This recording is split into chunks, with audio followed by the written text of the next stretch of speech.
Good morning.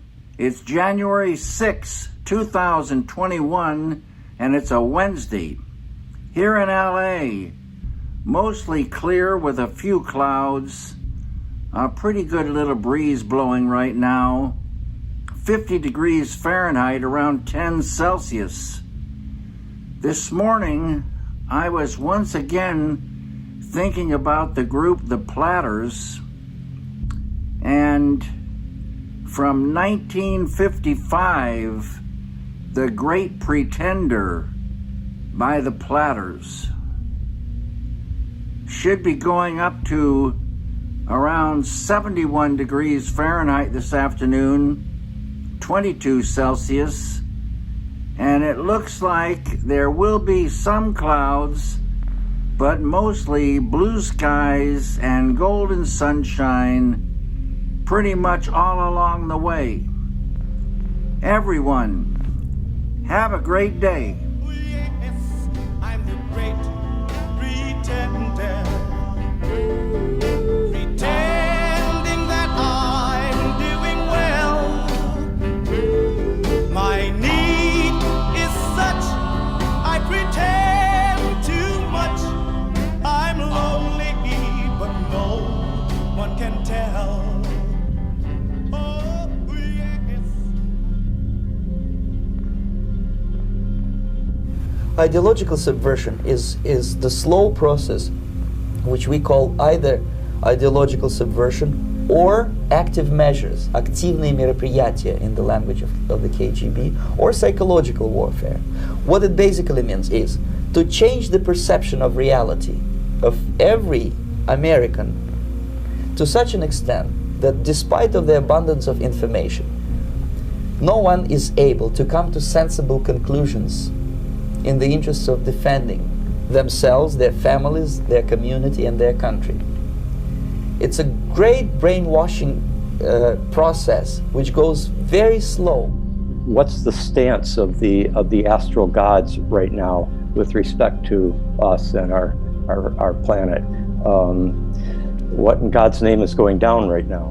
Even without the pandemic at the top of our minds right now, we were aware of the fact that what's happening in the world is an extremely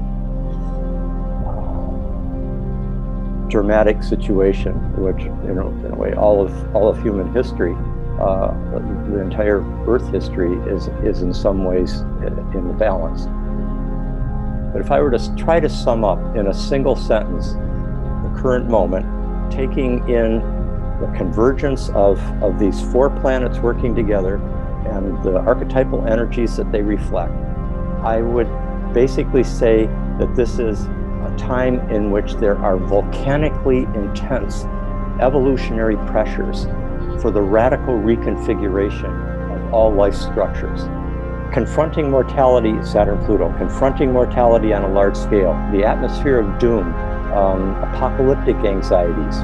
And I might just mention on the side, the United States in particular has been getting an especially heavy-duty version of the Plutonic over the last few years, because the United States is going through its Pluto return. In 2016, when the Trump election happened, Pluto also happened to be opposing the U.S. sun at that point.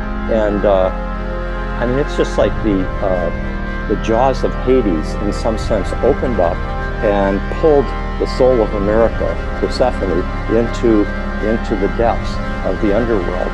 Pluto impels and drives whatever it touches, but in this case it's Uranus, that Uranian Promethean energy, which tends to bring sudden, unexpected changes. CBS says he is dead. Here is a picture of the president. You've seen the picture of the president just before he was shot.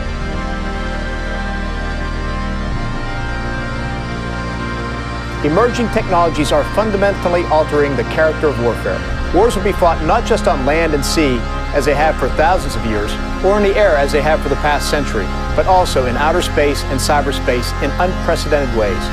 Police are not saying this morning what prompted the alert. Claim relaxing firearm legislation would be useless against the so-called slaughter bots. Is to stay away from crowds. When indoors, keep windows covered with shutters. Protect your family. Stay inside.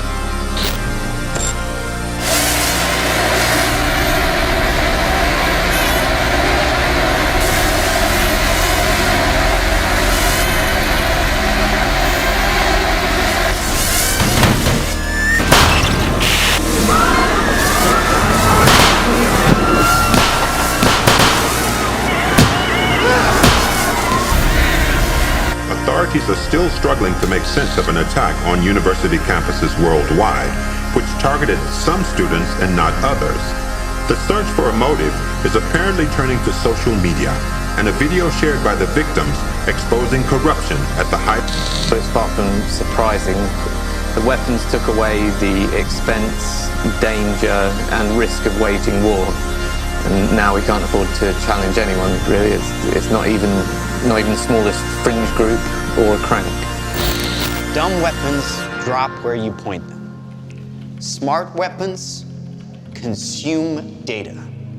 When you can find your enemy using data, even by a hashtag, you can target an evil ideology right where it starts. The world hangs on a thin thread, and that is the psyche of man. To shamanism, and the whole idea is that shamans dress up in elaborate fashion, they sing, they dance, they shout, to get people's attention, to change what is called the neuro-linguistic programming in people's minds, where they have a very specific paradigm that they view the world through. And this whole thing is meant to disrupt that paradigm and get people to start thinking differently, start seeing the world just a little bit differently. You see, it's about culture. It's about culture, and the fact our culture has been hijacked by communists and globalists for way too long. And they've indoctrinated our students, they've indoctrinated our college students, our children, into believing that America's bad, when it's the antithesis of bad. America is the beacon of freedom, love. Good morning. It's January 7, 2021, and it's a Thursday. Here in LA, looks to be another clear morning, very still right now, around 46 degrees Fahrenheit, 8 Celsius. Today, I was thinking about the Beatles, in particular George Harrison, and the song, While My Guitar Gently Weeps.